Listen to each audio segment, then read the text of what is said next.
أشهد أن لا إله إلا الله وحده لا شريك له وأشهد أن محمدا عبده ورسوله أما بعد فأعوذ بالله من الشيطان الرجيم بسم الله الرحمن الرحيم الحمد لله رب العالمين الرحمن الرحيم مالك يوم الدين إياك نعبد وإياك نستعين اهدنا الصراط المستقيم صراط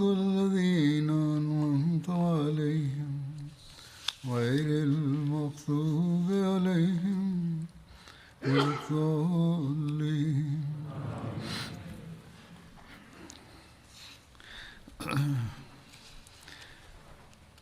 Banu Nazir ke sath Hazırla ilgili olarak savaştan bahsediyorduk. Bunun detayları şöyledir. Hazret Mirza Beşir Ahmet, peygamberin hayatıyla ilgili olarak şöyle yazıyor. Resul-i Ekrem sallallahu aleyhi ve sellem Beni Nazir'in kalesine hareket ettiğinde Ebu Maktum'u Medine'de namazı kıldırmak için imam olarak tayin etti. Onun yanında sahabeler vardı ve kişisel olarak Beni Nazir'in kalesini kuşatmak için gittiler. O bölgenin zamanın taktiğine göre Abdullah bin Ubey ve Sulu ve diğer münafıklar Medine'de mesaj gönderdiler. Benu Nazir'in Müslümanlarla savaşma, biz sizinle beraber olacağız ve savaşacağız. Uygulama olarak savaş başlamıştı. Benu Nazir'in beklentisinden ne karşı bu münafıkların açıkça Resul-i Ekrem sallallahu aleyhi ve sellem'e meydan okumaya cesareti yoktu. Beni Kuzeyre de bunu yapmamıştı. Müslümanlarla açık alanda savaşmak için cesaretleri yoktu. Onlar kalple beraberdiler ve gizlice de onları destekliyorlardı. Müslümanlar bunun farkındaydılar. Benu Nadir açıkça Müslümanlara karşı gelmek için meydana çıkmadı. Bunun yerine kendilerine kaleye kilitlediler.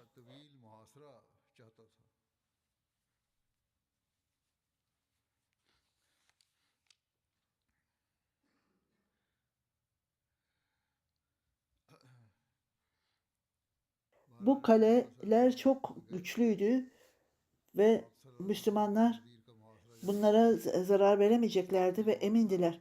Sonuç olarak Müslümanlar bu kuşatmayı bırakacaklar diye düşünüyorlardı. Hiç şüphesiz şartlara göre böyle kaleleri ele geçirmek çok zordu ve çok uzun bir kuşatma gerekiyordu.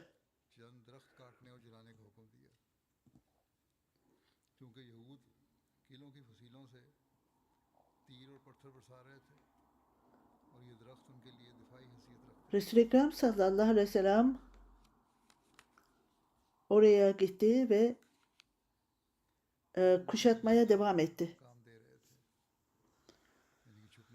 Bu 6 gün devam etti. Bazılarına göre 15 gündü.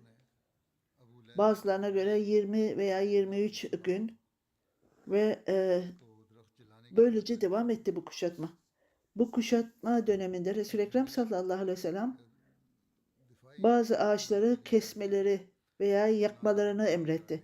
Museviler bunun ekinlerinden istifade ediyorlar. Ok yapıyorlardı ve taş atıyorlardı.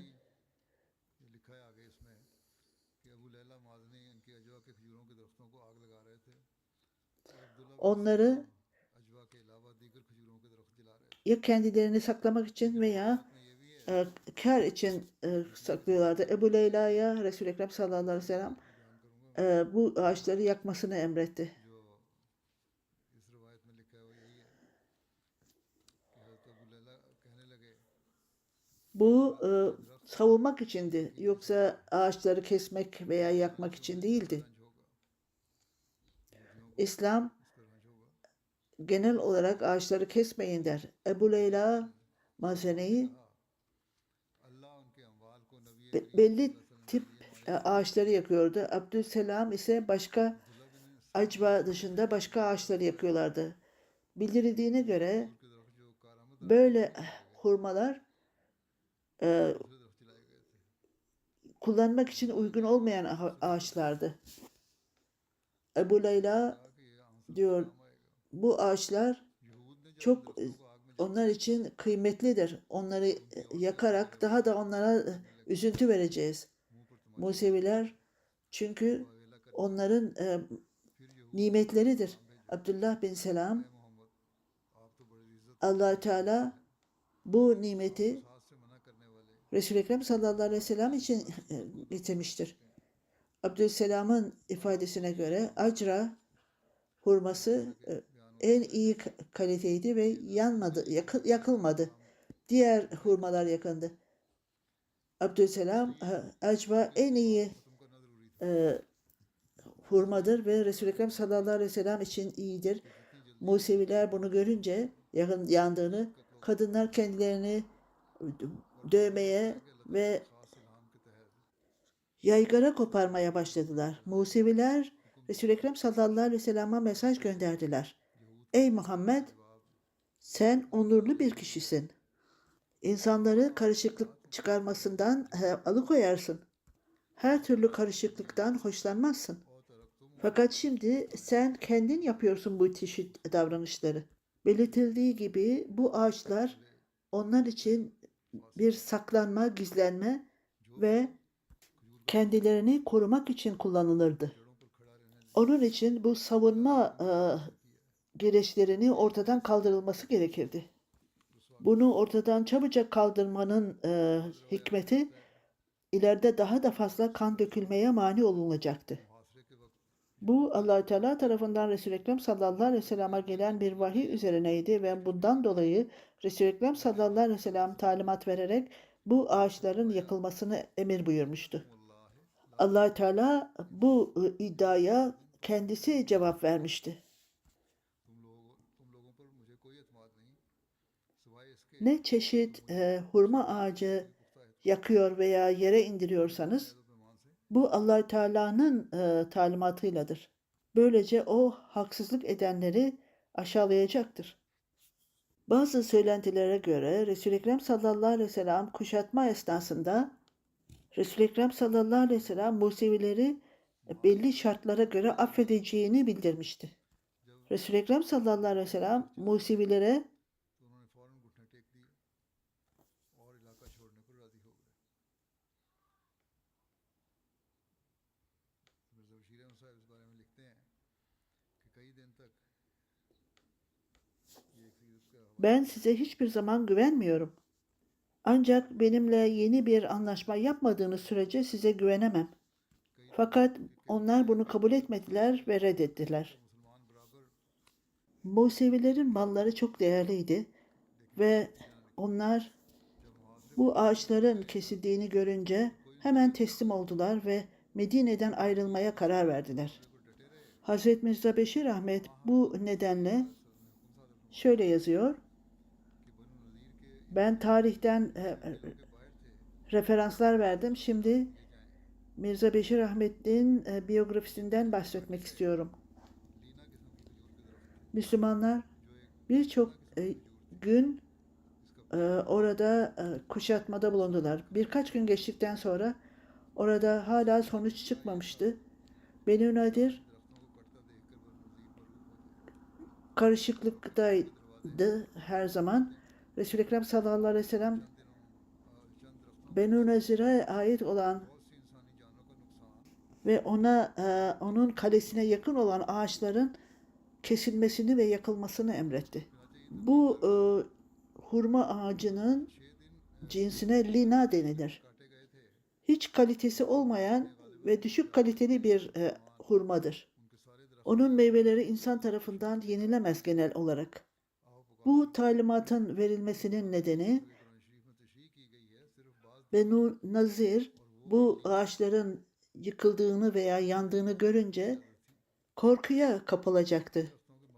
Böylece kalenin kapılarını açacak ve bu nedenle birkaç ağacın yok olması veya birçok hayatın mahvolması ve yok olması ve ülkede karışıklığın çıkarılması böylece engellenmiş olacaktı.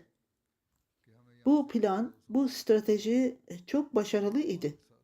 Burada sadece 6 ağaç kesildi. Ondan sonra Benu Nazir yaygara kopartmaya başladı.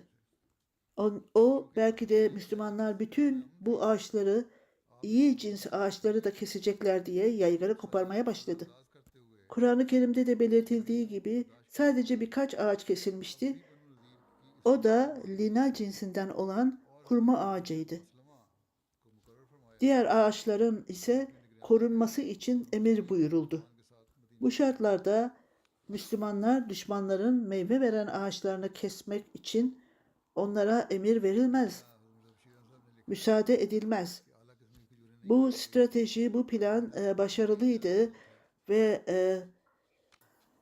15 gün süren kuşatmada onlar kalenin kapılarını açtılar ve bütün mallarını alarak istedikleri yere gitmek istediklerini söylediler. Bu şartı Resul-i Ekrem sallallahu aleyhi ve sellem zaten onlara söylemişti. Teklif olarak getirmişti. Resul-i Ekrem sallallahu aleyhi ve sellem'in amacı sadece barışı sağlamaktı. Müslümanların gözleri bu zorluğa çevrildiğinde Resul-i Ekrem sallallahu aleyhi ve sellem Beni Nazir'in yeni teklifini bile kabul etmişti. O Muhammed bin Müslema'yı Beni Nazir'in Medine'den ayrılışı, emniyetle ayrılışı için onu görevlendirmişti. Mirza Beşir Ahmet'in belirttiği gibi iyi kaliteli olan hurma ağaçları kesilmemişti. Bu ifade Buhari'deki notta da desteklenmektedir. Yazıldığına göre detaylara gidildiğinde yakılan hurma ağaçları iyi kaliteli hurmalar değildi. Bunlar insanlar tarafından yiyecek olarak kullanılmazdı. Toplam olarak sadece 6 ağaç yakıldı. Musevilerin çaresizliği ve oradan çıkarılma talepleriyle ilgili olarak detaylar şöyledir. Müslümanlar bu ağaçları yaktığında Musevilere çok büyük bir sıkıntı verdiler. Onların kalplerinde korku yarattılar ve böylece onlar silahlarını bıraktılar ve teslim oldular. Ve her şeyden vazgeçtiler. Böylece Resul-i Ekrem sallallahu aleyhi ve sellem'e mesaj gönderdiler ve biz Medine'den çıkmaya hazırız dediler. Bize bu şehirden ayrılmak için barış içinde, huzur içerisinde izin ver. Resul-i Ekrem sallallahu aleyhi ve sellem Medine'den çıkın, sizin hayatlarınız garanti olacaktır, emniyette olacaktır. Silahlar hariç hayvanlarınız hangi eşyalarınızı veya hangi mallarınızı taşırsa onları alın. Müslümanlara karşı yapılan iddialarda onlar güya savaş ganimetlerini istiyorlar veya kan dökmek istiyorlar iddiasında bakınız. Resul-i Ekrem sallallahu aleyhi ve sellem'in tutumuna bakınız. Resul-i Ekrem sallallahu aleyhi ve sellem bütün duruma hakim idi ve Musevilerin bütün orada bulunanları adeta hapsetmişti. Esas olarak Museviler hainlik yapıyorlardı ve isyankar idiler. Bu kişiler, bu insanlar birçok kereler Resul-i Ekrem sallallahu aleyhi ve sellem'i öldürmek için birçok planlar yapmışlardı. O devletin başıydı. Resul-i Ekrem sallallahu aleyhi ve sellem yeni bir anlaşma yapılması için onlara teklifte bulundu. Fakat onlar bunu çok gurur ve kibirle geri çevirdiler. Fakat sonuç olarak Resul-i Ekrem sallallahu aleyhi ve sellem onları yakaladı. Onlar cezanın en acısını hak etmişlerdi. Buna karşı Resul-i Ekrem sallallahu aleyhi ve sellem'in davranışları, nezaketi, merhameti, ortayı bulmayı, rahmeti en yüce seviyede ortaya konulmuştu. Resul-i Ekrem sallallahu aleyhi ve sellem onlara emniyetle ve huzur içinde orayı terk etmelerine izin verdi. Onun rahmeti ve affetmesiyle sizlerin ne malı veya neyiniz varsa kendinizle beraber onları alabilirsiniz dedi. Fakat silahlarınız bundan hariçtir. Silahları alamazsınız dedi. Museviler bu teklifi nasıl değerlendirdiler? Onlar 600 deveyi ve bütün kendi nimetlerini veya mallarını beraberlerinde çekerek götürdüler. Fakat kendileriyle alamadıkları şeyleri de tahrip etmeye başladılar. Onlar pencereleri, kapıları ve bacaları her şeyi tahrip ettiler. Böylece Müslümanlar bu kaynaklardan istifade etmesinler. Hatta arkada bıraktıkları evlerini bile yıktılar. Oradan çıkarılmasının şartı Benu Nazir'in çıkartılmasıyla ilgili olarak şartlar şöyledir. Birincisi,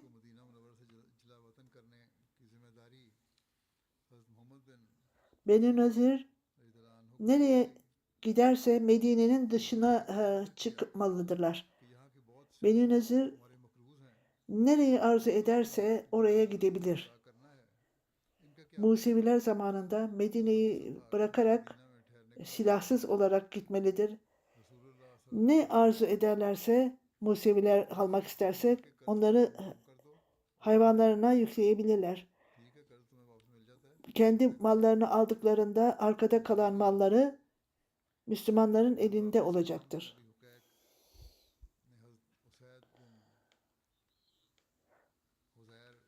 Medine'den çıkartıldıklarını ve Musevilerin önerileriyle ilgili olarak sorumluluk Musevilerin oradan çıkartılması Muhammed bin Müslüma'ya verildi. Başka bir Musevilerin söylediği gibi burada birçok kişiye biz para verdik ve o paraları bize ödemesi gerekir. Aslında onlar Medine'de kalmak istiyorlardı. Resul-i Ekrem sallallahu aleyhi ve sellem eğer faizini giderirseniz bu para size verilecektir. Resul-i Ekrem sallallahu aleyhi ve sellem onu kabul etti ve bunu çabuk yapın dedi. Böylece parayı geri alırsınız. Abdüselam 120 dinarı başkasından almıştı. O 40 dinarı faiz olarak indirildi ve 80 dinarı aldı. Diğer birçok kişiler de onların borçları bu şekilde ödenmiş oldu. Resul-i Ekrem sallallahu aleyhi ve sellem Medine'den çıkma şartlarını ortaya koyunca Selam Mü'in bin Aktar'a Allah-u Teala senin cezanı versin dedi. İslamiyet'i kabul et. Daha kötü sonuca ermeden İslamiyet'i kabul et. Bugün bu kötü şartlardan daha kötü şart olabilir mi dedi. Çocuklar yakalanacak, savaşçılar öldürülecek ve malımız da Müslümanların malı olacak. Bugün malımızı kurtarmanın en kolay yolu bu olacaktır. Eğer karışıklık yaratırsınız, bu felaketle sonuçlanacaktır. Bunu birkaç gün düşündü. Emin bin Ümeyn, Ebu Saad bin Vahhab bunu gördüler ve birisi öbürüne hiç şüphesiz bildiğiniz gibi Muhammed Resul-i Ekrem sallallahu aleyhi ve sellem Allah-u Teala'nın peygamberidir. Öyleyse ne bekliyorsunuz? Müslüman olalım şimdi. Onlar gerçeği biliyorlardı. Öyleyse Müslüman olalım dediler. Böylece biz malımızı, hayatımızı bu yolla kurtarabiliriz. Gecenin karanlığında kaleyi bıraktılar, kaleden çıktılar ve Müslüman ordusuna katıldılar ve İslamiyet'i kabul ettiler. Böylece mallarını, hayatlarını kurtarmış oldular. Emin bir Umayr sonradan çok bağımlı, çok yakın bir sahabe oldu. O günlerde Resul-i Ekrem sallallahu aleyhi ve sellem'in sevgisi onun kalbine öylesine yerleşti ki Emir bin Cahaş, Musevi kişi, Benu Nazir'den Resul-i Ekrem sallallahu aleyhi ve sellem'i öldürmek istemişti. Bunun amcası idi. Bu çok bağlı Müslüman Ebu Cahiş'i öldürmüştü. Resul-i Ekrem sallallahu aleyhi ve sellem onun bağlılığını duyunca onu anladı. Bu referans tarih kitaplarından alınan referanstır. Medine'den çıkarken Musevilerin durumu şöyleydi. Kadınlar ve çocuklar ve aldıkları mallar, hayvanların taşıyabilecekleri kadar aldıkları malları aldılar ve silahlarını bıraktılar. Ve 600 deve herkes kendi evlerini yaktılar, kırdılar, kapıları ve pencereleri kırdılar. Bütün bunları toparlayıp develerinin üstüne yüklediler. Başka bir söylentiye göre hatta direkleri ve evlerinin çatılarını bile aldılar ki başkaları bunlardan istifade etmesinler. Fırınlarını, sobalarını kendileriyle birlikte aldılar. Kıskançlıktan kendi evlerinin duvarlarını bile bırakmaya gönülleri razı olmadı. Oradan çıktıktan sonra Müslümanlara hiç fayda vermesin diye her şeyi götürdüler. Museviler çocuklarını ve kadınlarını develere bindirdikten sonra kalpleri alev ile ateş ile dolu olmalarına rağmen sanki oradan çıktıkları için çok mutluydular. Başkalarına sanki oradan ayrıldıkları için çok mutlu olduklarını ifade ediyorlardı. O imajı veriyorlardı. İlk önce Beni Haris'in bölgesinden geçtiler. Sonra Cesir'den geçtiler ve ondan sonra Medine'nin pazarına ulaştılar. Cesir de Medine'nin pazarıydı. Onlar kadınları ve çocukları özel olarak deveye bindirmişler ve şarkılar söyleyerek, dans ederek oradan uzaklaşıyorlardı. Onlar paralarını ve mallarını gösteriyorlardır ki insanlar onlara imrensinler. Ebu Rafi deri olan bir çantasından altın ve gümüşle doldurmuştu çantasını. Onları sağa sola saçıyordu. Biz bu malları, bu zenginliği zafer için toplamıştık. Şimdi buna eriştik. Onlar hala şarkı söyleyip, mutlu şarkılar söyleyip, defler çalıyorlardı. Ve kışkırtıcı şiirler söylüyorlardı. Resul-i Ekrem sallallahu aleyhi ve sellem bu aşağılık davranışlara hiç aldırış etmiyordu. Onlar diğer insanlarla nasıl muamele ediyorlardı? Onların gizli bedenlerinin gizli yerlerini örtmek için bir elbise bile onlara vermiyorlardı. Resul-i Ekrem sallallahu aleyhi ve sellem'in nezaketi, merhameti, onların geçmiş olan davranışlarına, zulümlerine artık aldırış etmiyordu. Benu Nazir'e o topraklardan ayrılması emredildiğinde bütün Arabistan'ı terk etmeleri söz konusu değildi. Onların sadece Medine'yi terk etmeleri gerekirdi. Aksi halde nereyi isterlerse gidip oraya yerleşebilirlerdi.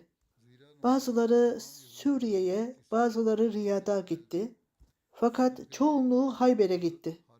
Hayber, Medine'den 68 mil uzaklıktaydı ve Musevilerin çok büyük bir merkezi idi burası. O bölgede 10.000 çok güçlü savaşçı bulunmaktaydı ve Musevilerin birçok kaleleri bulunmaktaydı ve onlar hep savaş silahlarıyla doluydu. Bütün bunlar Beni Nazir'in liderliğinden etkilenmişlerdi. Çünkü o Harun'un seceresinden geliyordu. Beni Nazirler çok zeki insanlardı. Musevi Beni Nazir Haybel'e gidince orada Museviler daha da güç kazandılar. Benu Nazir'in lideri İbni Aktar, Selam bin Ebi Hakik ve Kenana bin Rabi bunların arasındaydı. Musevi Hayber savaşçılar, becerikli savaşçılarla doluydu. Hayberli Museviler savaşta çok ustaydılar. Fakat Beni Nazir'in Musevileri, onlar siyasette çok ileri idiler. Zeki insanlardı. Kolaylıkla onlar Hayber'e girdiklerinde liderlik pozisyonunu kolaylıkla elde ettiler. Sonuç olarak da Hayber Müslümanlar için çok zor bir yer haline geldi. Beni Nazir'le ilgili olarak onların arasında bazı kişiler vardı ki Medine'den çıkıp Suriye'ye yerleşmişlerdi. Orada hem Museviler hem de Ensar'ın bazı çocukları, eğer Ensar'dan kadın hayatta kalmazsa onun çocukları Musevi olacaktır. Ve böylece Ensar'dan birçok çocuklar Musevi yapıldı. Beni Nazir o topraklardan çıkartılacakları zaman bu çocukların babası, biz bu çocukları onlarla göndermeyiz dediler. Bunun üzerine Allah-u Teala ayet-i kerimeyi indirdi. Bu Suret-i Halebiye'de yazılıdır. La ikraha fid-din. Dinde zorlama yoktur. Hazreti Mirza Beşir Ahmet bununla ilgili olarak da yazmıştır. Bütün gösterişle, bütün her şeyiyle Beni Nazir bütün malını, mülkünü toplamıştı. Hatta kendi evlerini kendi elleriyle yıktılar. Kapılarını, pencerelerini ve kapı kollarını, her şeylerini kendileriyle birlikte aldılar. Ve Medine'ye terk eden bu kişiler bütün eğlenerek, şarkı söyleyerek, dans ederek, gösteriş yaparak çıkıyorlardı Medine'den. Sanki bir evlilik kutlamasıydı bu.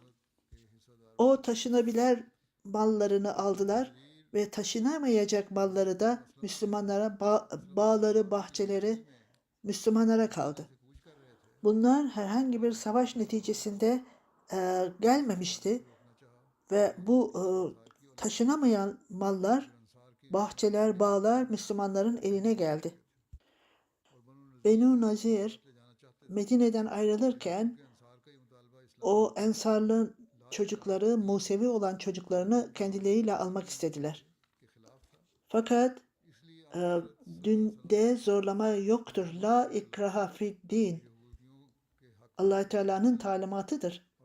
Onun için Resul-i Ekrem sallallahu aleyhi ve sellem bunu Müslümanların aleyhinde kararını verdi. Ve Musevilerin lehine kararını verdi. Giden herhangi bir kişiyi biz durduramayız dedi. Museviler gitmek isterlerse gitsinler. Benu Nazir'den 2 kişi kendi arzularıyla Müslüman oldular ve Medine'de kaldılar. Resul-i Ekrem sallallahu aleyhi ve sellem Benu Nazir'e talimat vererek Suriye'ye gitmesini istedi. Ve Arabistan'da kalmamaları gerektiğini söyledi. Buna rağmen bazı liderler Selam bin Ebu Hukeyk, Kenana bin Rabi, Havi bin Aktam ve diğer normal kişiler Hicaz'ın kuzeyine yerleştiler. Hayber'de bilinen bir Musevi bölgesidir. Hayberliler onları açık kollarıyla kabul ettiler. Onlar savaşta çok isyankar ve tehlikeli bir durum aldılar. Beni Nazir'in aldığı mallar nasıl dağıtılmıştı? Beni Nazir'in silahlarıyla ilgili olarak onların toprakları ve evleri Müslümanlar tarafından ele geçirildi ve Resul-i Ekrem sallallahu aleyhi ve sellem'in eline getirildiler. Orada 50 miğfer, 50 silah, 40 kılıç, bunlar ilk savaş ganimetleriydi. Bunlar herhangi bir savaş yapılmadan ele geçirilmişti. Bütün bu mallar Resul-i Ekrem sallallahu aleyhi ve sellem'in arzusuna göre dağıtıldı. Resul-i Ekrem sallallahu aleyhi ve sellem nerede ihtiyaç varsa bu malı veya parayı oraya da harcayabilecekti. Çünkü herhangi bir savaş olmamıştı Benu Nazir'le ilgili olarak. Onların kalpleri korku ile dolmuştu. Allah Teala bu zenginliği Müslümanların eline vermişti. Bu Müslümanlar arasında dağıtılmıştı ve istedikleri gibi onu kullanacaklardı.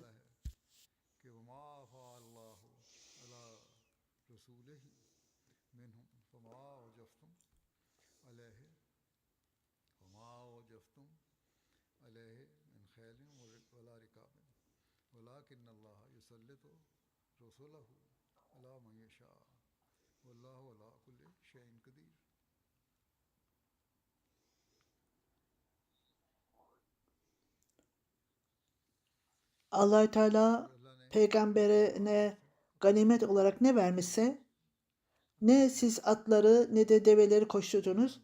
Allah Teala peygamberine güç vermiştir ve Allah Teala'nın her şeye gücü yeter. Bunun anlamı gerçek bir savaş olmamıştır. Ayrıca biz Ensar'ın çok yüce bir örneğini görmekteyiz. Resul-i Ekrem sallallahu aleyhi ve sellem bu savaş ganimetlerini paylaştırdığında Hazreti Sa'd bin Kemes'e bütün insanları benim önümde topla dedi. O ya Resulullah sallallahu aleyhi ve sellem hepsini mi buraya toplayayım dedi. Evet, bütün ensarı buraya çağır. Böylece o Oğuz ve Hazreç'i çağırdı. Resul-i Ekrem sallallahu aleyhi ve sellem Allah-u Teala'yı övdükten sonra ensara, muhacirinlere iyi muamele edin dedi. Muhacirlere iyi davranmalarını istedi. Bununla ilgili ensara Beni Nezir'den gelen malları isterseniz sizinle ensar arasında ve muhacirinler arasında dağıtırız. Muhacirinler size bağımlıdırlar. Evlerinizde size yük olmaktadırlar. Böylece size bağımlı olmayacak ve sizin evlerinizden çıkacaklar. Eğer onların kendi malları olursa kendi ayakları üzerinde duracaklardır. Sa'd bin Ubada ve Hazreti Sa'd bin Muaz, evet bizim mallarımızı onlara verin. Onlara verdikleri malları tutsunlar ve ayrıca Beni Nazir'in mallarını da alsınlar. Muhacirinler bunu duyunca onlar, ey Allah, Allah Teala'nın Resulü, biz bunu duyduk ve kabul ettik. Resul-i Ekrem sallallahu aleyhi ve sellem bu fedakarlığı duyunca çok mutlu oldular ve ey Allah'ım Ensar'a rahmet eyle ve onun nesillerine de rahmet eyle. Resul-i Ekrem sallallahu aleyhi ve sellem bu ganimetlerin birçoğunu muhacire dağıttı. Sadece birkaç ensara da biraz verildi. Bunlar Ebu Dacana ile Hazreti Sa'd bin Hüfeyn, İbn-i Ubeyna, ben Zuhri'nin Allah Teala'nın peygamberi Beni Nezir'den olan malı, bu zenginliği başka onların dışında başkalarına vermedi. Her ikisi de mali sıkıntısı vardı. Resul-i Ekrem sallallahu aleyhi ve sellem Ebu Muaz'a bir kılıç verdi ki bu kılıç çok meşhur bir kılıç idi. Diğer geri kalan mal fakirler arasında dağıtıldı. Bazılarını kendisi için tuttu. O da hanımlarının masrafıydı. Bilindiğine göre Beni Nazir'in bahçesinden aldıkları onu hanımlarının yıllık masrafı için kullandı. Onlara verdi. Geri kalanlarını da masraflardan sonra savaşların hazırlığı için kullandı. Ayrıca aynı maldan fakirlere yardım ederdi. Beni Nazir'in 60, Ebu Rafi'nin Beni Nazir'in 6 büyük bahçesi vardı. Ebu Rafi'yi onlar için tayin etti. Bu isimler Museb, Safiye, Talat, Rüsüm, Burka, Afan ve Ümmü İbrahim. 6 tane bağdı bunlar. Beni Nazir'in konusu burada bitti. Daha sonra savaşlardan bahsedeceğim. Pakistan Ahmedileri, Pakistan'daki Ahmediler için dua ediniz. Onların durumlarını Allah-u Teala düzeltsin genel olarak ve Allah-u Teala Ahmedilere korusun Allah-u Teala.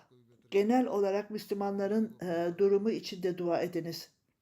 Eğer zamanın imamını उम्मी हालत के लिए भी kabul ederlerse kaybettikleri onuru elde edeceklerdir. मानकर Dünyadaki durum gittikçe kötüleşmektedir. Bunun için दुनिया में सूरत हाल जो जंग की dünya savaşa doğru gitmektedir. Şimdi savaş kaçınılmaz duruma gelmiştir. Allah Teala her Ahmedi'yi लेकिन अल्लाह ताला हर bu durumların kötü sonuçlarından muhafaza eylesin. Amin.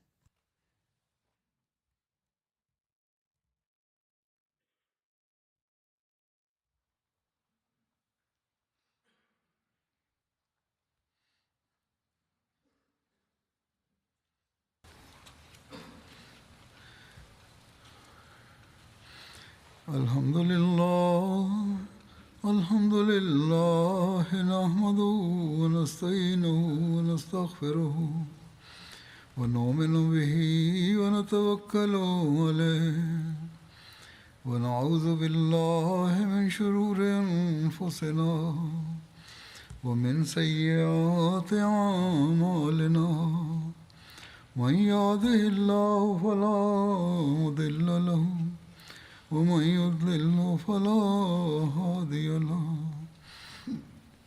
ونشهد أن لا إله إلا الله ونشهد أن محمدا عبده ورسوله عباد الله رحمكم الله إن الله يأمر بالعدل والإحسان وإيتاء ذي القربى وينهى عن الفحشاء والمنكر والبغي يعظكم لعلكم تذكرون اذكروا الله يذكركم وادعوه يستجب لكم ولذكر الله أكبر